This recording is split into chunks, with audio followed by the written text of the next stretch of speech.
What's up, guys? So I have a spark plug tester that I just picked up off Amazon, a little $35 deal.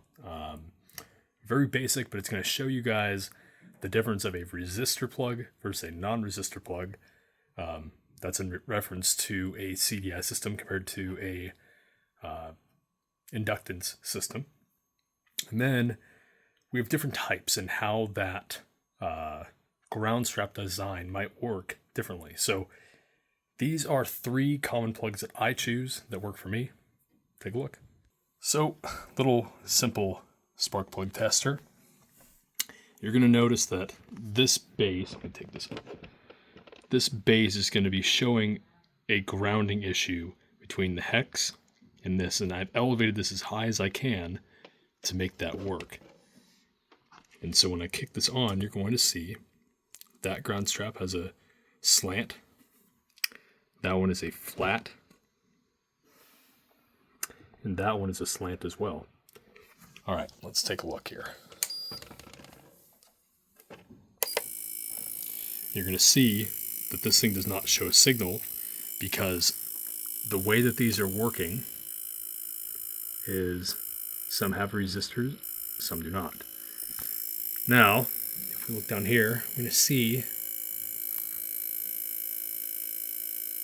spark on that one. So imagine you don't fully tighten your spark plug down on the housing. You're leaking your spark energy. See, this one has no leakage. This one has no leakage, but this one has leakage. So very important on, obviously this shouldn't happen because you should be grounding at this location, but for whatever reason, if this has leakage there, just take note of it. This right now is at 2,000 RPM. I'm going to bring this up to something closer like 6. So we'll just 6,500. So this is almost a full constant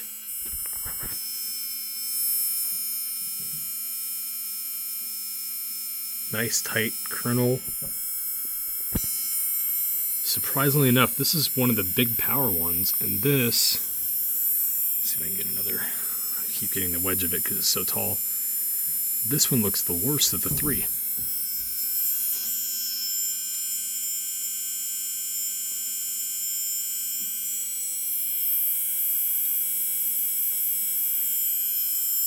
Look at this guy. This guy's pumping out the best by far. You guys might recognize this plug from a very large engine design because that's what it's from. Super, super strong. We go back to this one. Significantly weaker. Go to this one. Right in the middle.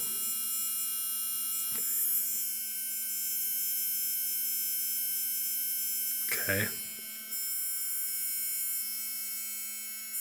Zoom in one more notch here.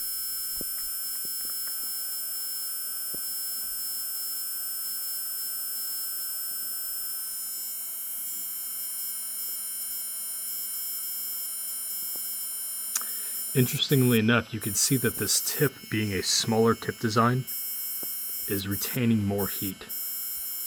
It's having more, almost like glowing misfire off this. So I'll try to get another picture of this one, you guys can see what I mean.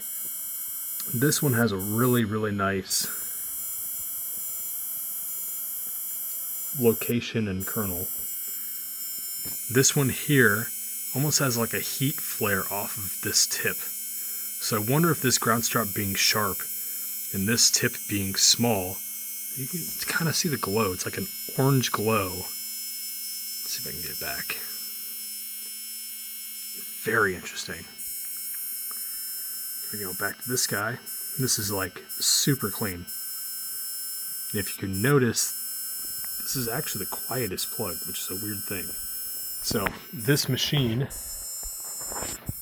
makes noise by itself, obviously. But this is the quietest plug. This is the loudest plug.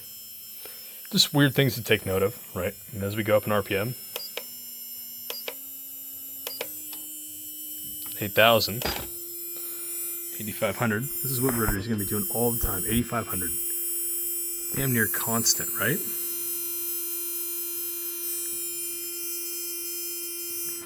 Look at that thing. Oh.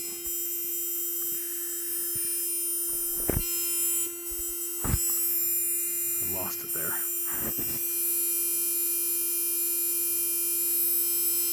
So what I'm going to do now is I'm going to shut this test off. Give this a second. We're going to test to see if any of these are warm. Give me 1 second. Okay, just pop the cover open. Have not touched anything yet, but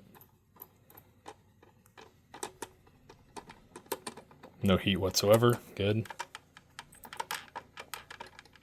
No heat whatsoever. Good. No. Okay, so we're not getting any heat from that, which is a great sign. We'll try to get this kernel. Let me get the light. So now we're just looking at what's going on at a macro level. Yeah, so I think because this tip design is sharp and this slant is also sharp, it creates a heat wave or a heat pattern at this, and almost like a kernel at the front of it instead of at the spark event. Really interesting on this one. This is supposedly one of the best plugs on the market. I have a feeling that this strap would get hot and almost pre-ignite comparatively to what we just looked at. And this guy, this is like the cheapest, most basic plug, and this thing looked fantastic. These are with resistor, I believe. Resistorless right here. Big ass resistor. And you can see the spark difference from here to here to here in strongest, medium, weakest. It just makes you think. So what I'm going to do is I'm going to go through and test my probably 15 to 20 different plugs. And I'm going to try to take notes and see what we're seeing as far as something that is a tangible value. Given that this is pumping out the same amount of energy per plug, we should be able to see a noticeable variance from these plugs. So, something to note, if you have a weaker ignition system like an LS coil, you might have to go with a plug that is getting the best out of that system. So, just something to look at. It's going to be a fun little experiment. Glad I got this little tool. One more thing to go test and check things out with. So, catch you guys in the next one, and cheers.